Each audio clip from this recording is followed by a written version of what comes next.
Kepala Dinas Lingkungan Hidup dan Kebersihan Kota Palembang Faisal AR ketika ditemui mengungkapkan terkait upaya pengendalian sampah di Kota Palembang. Saat ini Dinas Lingkungan Hidup dan Kebersihan Kota Palembang terbilang mengalami kesulitan, terutama dari ketersediaan armada.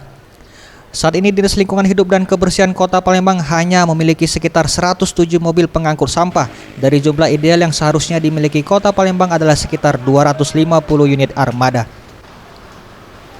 Selanjutnya dari 107 armada yang ada hanya sekitar 75 unit armada yang dinilai memiliki kondisi yang baik.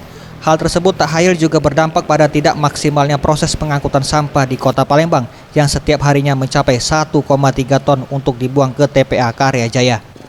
Ia menambahkan meski jumlah armada pengangkut saat ini masih terbilang kurang, di tahun 2019 ini pihak pemerintah Kota Palembang telah mencanangkan untuk kembali memberikan sekitar 19 unit armada baru yang diharapkan dapat segera membantu proses pengendalian sampah di Kota Palembang. Itu armada 107, ya 107 jumlahnya. Tapi yang waras, yang memang bagus, saya harus menyampaikan sekitar 75 yang bagus. Makanya kalau orang banyak mengklaim kepada saya, "Oh Pak Sal, ini sudah jelek." Ya, yang jelek itu tidak difungsikan, tambah gawat, tambah tidak terangkut sampah. Tim Liputan Sriwijaya TV.